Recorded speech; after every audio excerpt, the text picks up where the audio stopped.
गोपाला। भजो गिरिधर गोविंद गोपाला। भजो मुरली मनोहर नंद लाला। भजो मुरली मनोहर नंद लाला। भजो गिरिधर गोविंद गोपाला। भजो गिरिधर गोविंद गोपाला। भजो मुरली मनोहर नंद लाला। भजो मुरली मनोहर नंद लाला। भजो गिरिधर गोविंद गोपाला। भजो गिरिधर गोविंद गोपाला। भजो मुरली मनोहर नंद लाला। भजो मुरली मनोहर नंद लाला। भजो गिरिधर गोविंद गोपाला। भजो गिरिधर गोविंद गोपाला। बोलिए वृंदावन बिहारी लाल की जय। जय जय श्री राधे। जय जय श्री राधे। सभी भक्तों से निवेदन, बहुत एकाग्रचित होकर सत्संग के प्रत्येक शब्द को पूरी एकाग्रता के साथ हृदयंगम करें। देखिए, अपना कल्याण करने का सबको बराबर मौका मिला है। आप ये नहीं कह सकते कि मेरे को 23 घंटे का दिन मिला, मुझे 22 घंटे का दिन मिला। भगवान कितनी कृपा कर रहे हैं वो आप और हम लोग कभी सोच ही नहीं सकते। लेकिन ये जीव मन का गुलाम होने के मारे अनंत जन्मों से ऐसे ही फंसा हुआ है। कहाँ फंसा हुआ है? अपने आप से पूछ के देखें तो लगेगा कि मैं फंसा हुआ नहीं हूं। लेकिन सच्चाई से मुंह मोड़ने से कुछ नहीं होगा। अभी सांस निकल जाए, आपका खेला खत्म। यहाँ का सब कुछ क्लीन हो जाने वाला है। कोई संबंध, कोई अपनापन आगे नहीं जाने वाला। तो कल भगवान आपके साथ गीता के दूसरे अध्याय के 31वें और 32वें श्लोक की चर्चा हुई।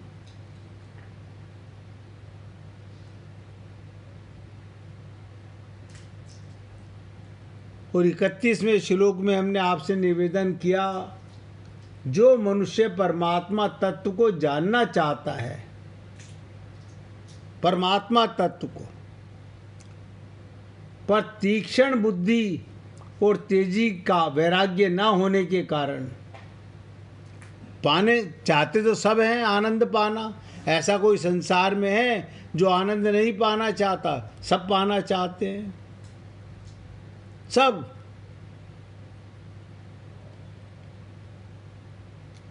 लेकिन तीक्ष्ण बुद्धि और तेजी का वैराग्य ना होने के कारण ना तो शरणागत बुद्धि है और ना संसार से वैराग्य है। तो कहते हैं इसी के कारण ज्ञान शोक से नहीं जान सका तो वो कर्म योग से परमात्मा तत्व को जान सकता है। अगर ऐसा नहीं तो कर्म योग को समझ लिया जाए, क्योंकि ज्ञान योग से जो अनुभव होता है वही कर्म योग से भी हो सकता है। तो भगवान यहाँ पर अर्जुन को बताना चाहते हैं कि तू क्षत्रिय है, क्षत्रिय धर्म में, और क्षत्रिय धर्म का तात्पर्य क्या? युद्ध तेरे को मिला है, अपने आप प्राप्त हुआ युद्ध, खुला हुआ स्वर्ग का दरवाजा है। फिर भी हे पृथ्वीनंदन, क्षत्रिय बड़े सुखी भाग्यशाली हैं जिनको ऐसा युद्ध प्राप्त होता है। ये चर्चा कल आपके साथ की गई। अब आगे के 4 श्लोक बहुत गहराई से समझने के हैं। छोटे छोटे श्लोक हैं लेकिन गूढ़ ज्ञान वाले हैं। भगवान कहते हैं युद्ध ना करने से क्या हानि होती है? हानि यानी कर्म ना करने से क्या यह हानि होती है? और कर्म तो सब करते हैं, लेकिन कर्म योग ना करने से क्या हानि होती है?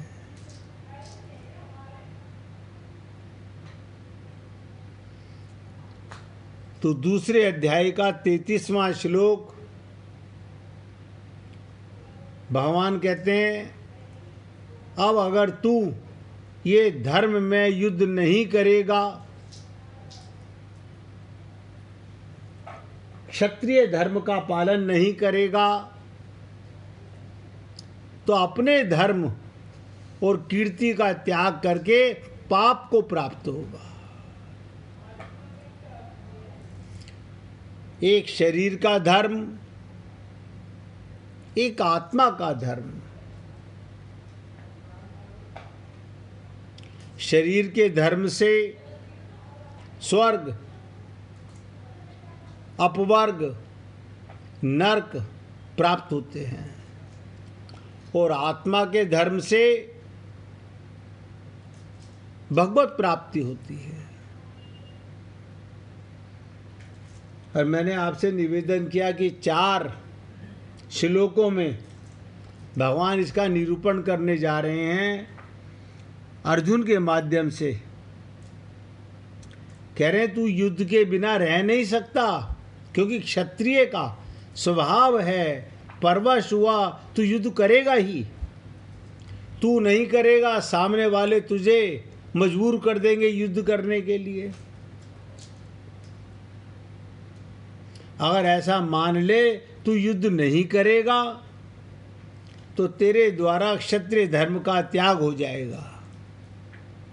क्षत्रिय धर्म आकर के मिला है तुझे और तू उसका त्याग कर रहा है, और क्षत्रिय धर्म का त्याग होने से तुझे पाप लगेगा और तेरी कीर्ति भी नाश होगी। अभी भगवान ये नहीं बताना चाहते हैं कि कर्म योग क्या है, अभी तो ये बता रहे हैं तू अपने को शरीर मानता है, ममता मोह आसक्ति की दलदल में दला हुआ है, इसके कारण तू क्षत्रिय धर्म में आकर तेरे विरुद्ध सब खड़े हुए हैं युद्ध करने को, और तू हथियार डाल रहा है।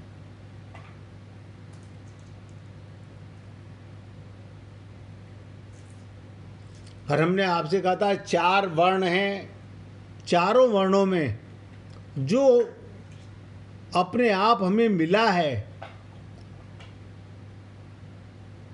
उस धर्म का पालन करना चाहिए। तो कहने का तात्पर्य भगवान बताना चाहते आपसे आप प्राप्त हुए धर्म रूप कर्तव्य का त्याग करके तू क्या करेगा? अगर मान ले तू युद्ध नहीं करेगा तो क्या करेगा? अपने धर्म का त्याग करने से तुझे पर धर्म स्वीकार करना पड़ेगा, जिससे तुझे पाप लगेगा। युद्ध का त्याग करने से दूसरे लोग ऐसा मानेंगे, अर्जुन जैसा शूरवीर मरने से डर गया। इससे तेरी कीर्ति का नाश होगा, तेरी कीर्ति का नाश होगा। कल मैं आपको माया का प्रसंग सुना रहा था कि राजा निमि ने नव योगेश्वरों से प्रश्न किया था। जो पहले प्रश्न की चर्चा थी कि आप और हम लोग, भगवान की माया हमें दुख नहीं दे रही। ध्यान दीजिएगा, एक भगवान की माया, एक मनोमयी माया, वो हमें दुख दे रही है। आप सोचेंगे दो माया? हाँ, ध्यान दीजिएगा, भगवान की जो माया है वो हमें दुख या कष्ट देने वाली नहीं। बस जहां मैं और मेरा,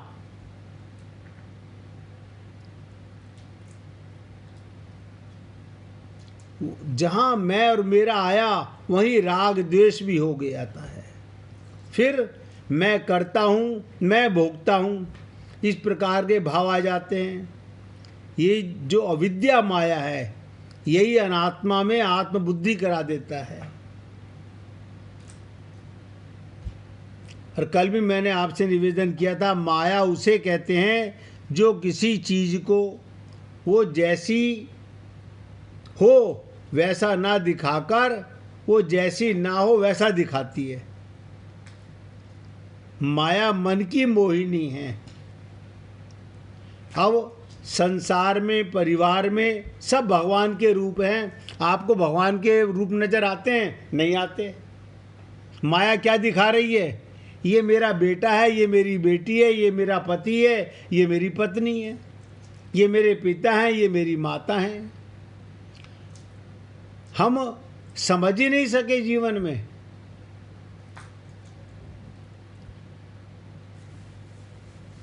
यथार्थ रूप ना दिखाकर उसे अन्यथा रूप में दर्शा देती है। फिर उसी अन्यथा रूप को हम सच मान बैठते हैं। हमने ये शरीर के नातों को सच मान लिया। अब कितना भी कहो नहीं समझ में आता जीव के।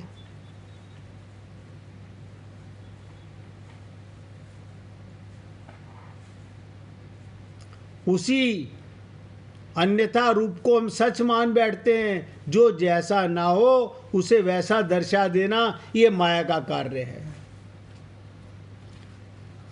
इसी माया के कारण हम मोहित होते रहते हैं। और माया का ये पहला लक्षण हम लोग पहले भी देख चुके हैं।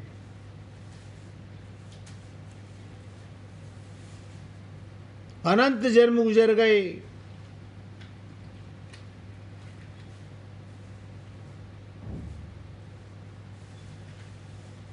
एक होती है मनोमयी माया, जहां आपने अपनापन कर लिया।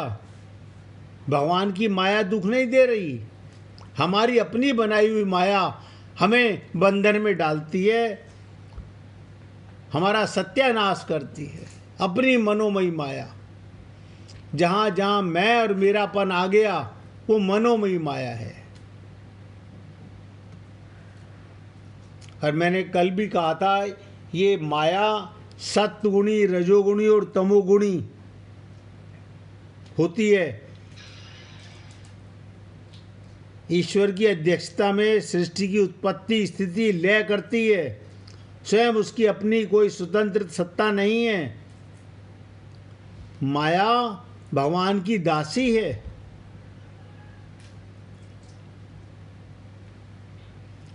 तो ये सब बातें, अंतरिक्ष उनका नाम था, नव योगेश्वरों में उन्होंने कहा, बताओ जनक, तुम और क्या जानना चाहते हो। तब विदेहराज, ध्यान से सुने, तब विदेहराज निमि ने बड़ा स्वाभाविक प्रश्न किया, भगवान, इस माया को पार करने का उपाय क्या है। हम सब माया से पार जाना चाहते हैं, भगवत प्राप्ति करना चाहते हैं। अब पूछा, इस माया से पार जाने का मार्ग क्या है, उपाय क्या है।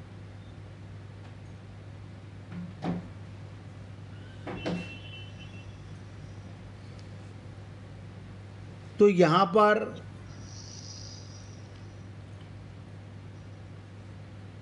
क्या कहते हैं, भगवान, माया को पार करना बहुत कठिन। जिन्होंने अपने आप पर कभी संयम नहीं रखा, स्वयं को अनुशासन में नहीं रखा, ऐसे अज्ञानी लोगों के लिए माया को पार करना बड़ा मुश्किल है। गीता में भी भगवान ने कहा, कल मैंने आपको एग्जाम्पल भी दिया था कि जब तक ये जीव किसी सद्गुरु की शरणागति नहीं जाएगा, तब तक ये ऐसे ही भटकता रहेगा। क्यों? कल मछुआरे का एग्जाम्पल दे के आपको बताया गया कि मछली पकड़ने वाला जब नदी में जाल डालता है, एक मछली उसके चरणों के पास, पैरों के पास आ जाती है, वो जाल में फंसने से रह जाती है। इसी प्रकार से जब ये जीव किसी गुरु और प्रभु की शरण चला जाता है, चरण शरण चला जाता है, अपना मन बुद्धि सरेंडर कर देता है, तो वो माया के जंजाल से बच जाता है।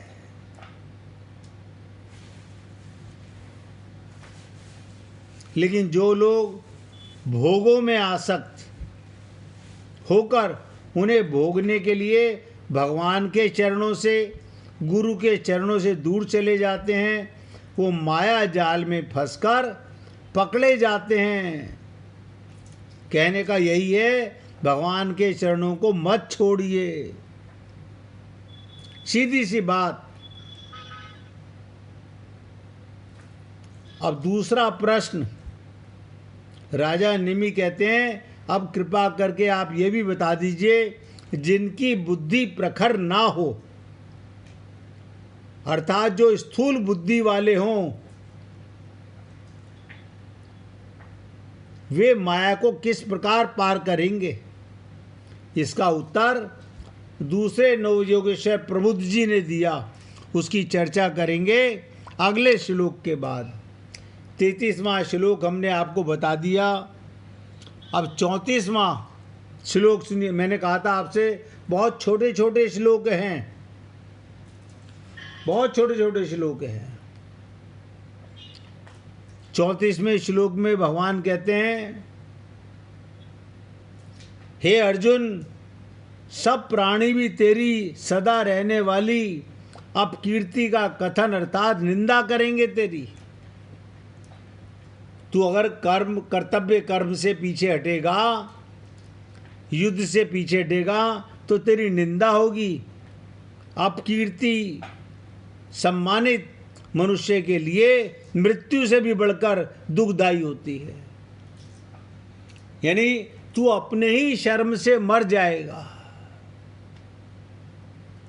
कि मैं क्षत्रिय होकर युद्ध से कायरता का काम कर रहा हूं, पीठ दिखा के भाग रहा हूं।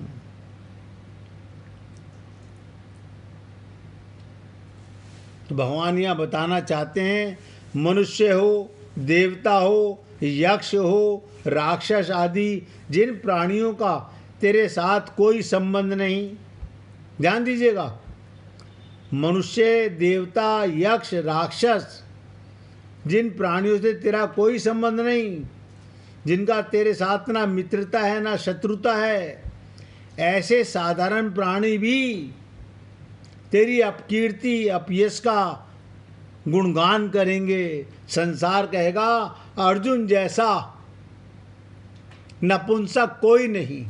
क्षत्रिय धर्म में आकर भगवान को अपने रथ पर बिठाकर और झूठ बोलता है कि मैं आपकी शरणागति में हूँ, मैं आपका अनन्य भक्त हूँ, मैं आपके प्रपन्न हूँ।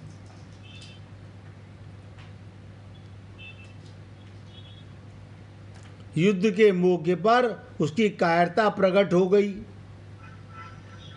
अर्जुन जैसा भीरू था जो कि अपने क्षत्रिय धर्म से विमुख हो गया, वो कितना शूरवीर था, पर युद्ध के मौके पर उसकी कायरता प्रकट हो गई। कोई घर से बंदूक लेके भागे, हम भी युद्ध करेंगे, और बॉर्डर पे पहुंच के कायरों की भांति वापस लौट आए। आप और हम लोगों ने माँ के गर्भ में भगवान से शपथ ली थी कि हे प्रभु, एक बार मौका दीजिए, इस बार मैं संसार में जाकर नहीं फंसूंगा। भगवान से वादा करके आए थे, हर पल आपका सुमिरन करूंगा, यही मेरा जीवन का लक्ष्य होगा, लेकिन हम सब भूल गए। तो कहने का तात्पर्य भगवान अर्जुन के माध्यम से आप हम लोगों को बताना चाहते हैं, स्वर्ग, मृत्यु और पाताल लोक में भी जिसकी धाक जमी हुई है, ऐसे तेरी अपकीर्ति होगी। खाली यहाँ नहीं, और लोकों में भी तेरी अपकीर्ति होगी। जो आदमी श्रेष्ठता को लेकर जितना अधिक प्रसिद्ध होता है, उसकी कीर्ति और अपकीर्ति भी उतनी अधिक स्थायी रहने वाली होती है। क्या मतलब? अर्जुन को जितेंद्रिय कहा जाता है। तेरे गुरु ने तुझे धनुर्धर कहा, सर्वश्रेष्ठ शिष्य कहा, तू तो गुरु की भी नाक काट रहा है, अपने धर्म से भी अलग हो रहा है। तेरा यश नहीं, अपकीर्ति केवल यही नहीं, बाकी के लोकों में भी होगी।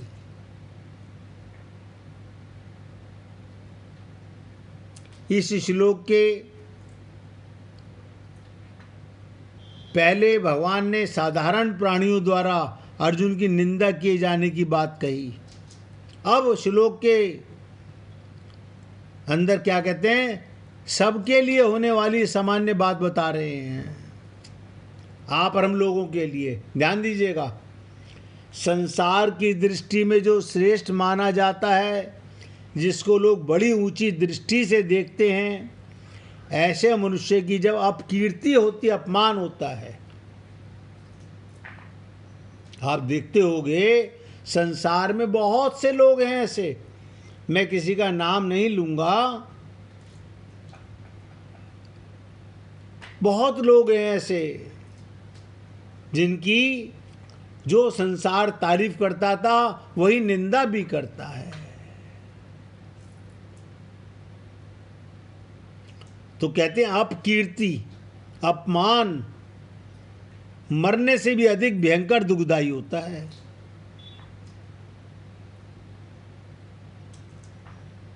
अपकीर्ति मरने से भी अधिक दुखदायी होता है। कारण, मरने में तो आयु समाप्त होती है, उससे कोई अपराध तो किया नहीं, परंतु अपकीर्ति होने में वो खुद धर्म मर्यादा से, कर्तव्य से हट गया। तात्पर्य, लोगों में श्रेष्ठ माना जाने वाला मनुष्य अगर अपने कर्तव्य से गिर जाए तो उसका बड़ा भयंकर अपयश होता है। आप सोचिए, गुरु ने कहा इस देह में हरि मिलत हैं, तो आत्मा का धर्म क्या था? भगवत प्राप्ति करना। लेकिन आत्मा के धर्म से तो हम गिरे ही हुए हैं। आत्मा के धर्म से हम सब गिरे हुए हैं।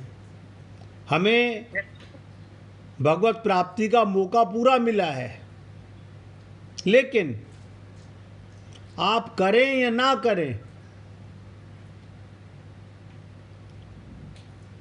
भगवान ने तो पूरा मौका दिया, लेकिन हम अज्ञानी जीव किसी न किसी कारण से, अब वो क्या कारण होता है मैं नहीं जानता, आप लोग भली प्रकार जानते होंगे कि हमारे जीवन में सबसे मूल काम क्या है। अब थोड़ा सा सुन लीजिए।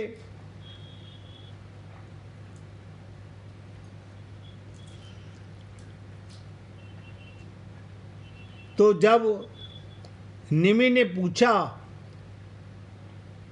कि गुरुदेव ये बताइए, माया को किस प्रकार जो स्थूल बुद्धि वाले, माइक बुद्धि वाले, शरीर की बुद्धि वाले, अपने को स्त्री पुरुष मानने वाले ऐसे लोगों को किस प्रकार माया से पार कर सकते हैं, इसका उत्तर नव योगेश्वरों में प्रबुद्ध जी ने दिया। ये चौथे योगेश्वर हैं।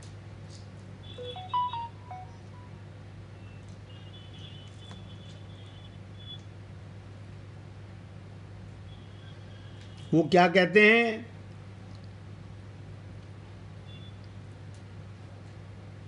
जो व्यक्ति अद्वैत आत्मा को जान लेता है, ये संत ऋषि कहते हैं, जो माया रूपी निद्रा से जग गया है। आप और हम लोग नहीं जगे अभी, बुरा मत मानिएगा। आप और हम लोग तो माया में लिप्त हैं पूरी तरह। ना धर्म का पता, ना कर्म का पता, ना स्वयं का पता, और अपने मन मियाँ मिट्ठू बने हुए हैं। अपने मन से हम जो कर रहे हैं भला कर रहे हैं। तो ये प्रभु जी बताते हैं, ऐसा जीव अगर माया रूपी निद्रा से जग गया है, यानी उसे आत्मज्ञान हो गया है, उसे योगी बोलते हैं। वो माया से कैसे पार हो सकता है?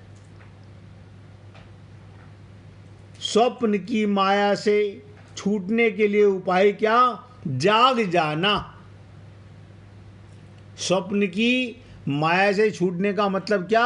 आप और हम लोग रोज जाग जाते हैं, रात को सपना देखते हैं, सुबह उठ के कहते हैं अरे झूठा था। यानी आपको इतना ज्ञान तो हो गया है, आप और हम लोगों को इतना ज्ञान तो हो गया कि रात का सपना झूठा है, लेकिन दिन का सपना अष्टावक्र गीता में मूल, वहां पर अष्टावक्र जी राजा जनक को रात के सपना और दिन का सपना दोनों सपने हैं।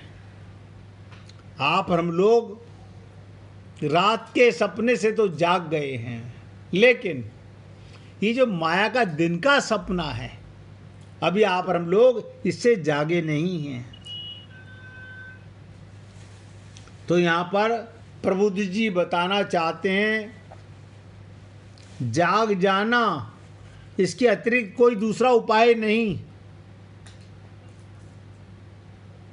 अब सोचिए, ये दिन के सपने से हम कब जागेंगे? संत महात्मा तो केवल कह सकते हैं कि झूठा है संसार, धोखा खाएगा, कर ले हरि से प्यार, वरना पछताएगा। वो कहते हैं, स्वप्न से संसार पर क्यों व्यर्थ मोहित हो रहे हो? सुनते हैं, जानते हैं, हो रहे हैं। देखो कमाल की चीज, हम इस कदर आदी हो चुके हैं, जागना ही नहीं चाहते। मैंने कई बार आपसे निवेदन किया, शरीर से जागना जागृति नहीं है, वो तो माया जाग गई। जब आप और हम लोग शरीर से जागते हैं तो आप नहीं जागते, वो तो माया जाग गई, वो तो स्त्री पुरुष जाग गया, वो तो आपकी मैं जाग गई।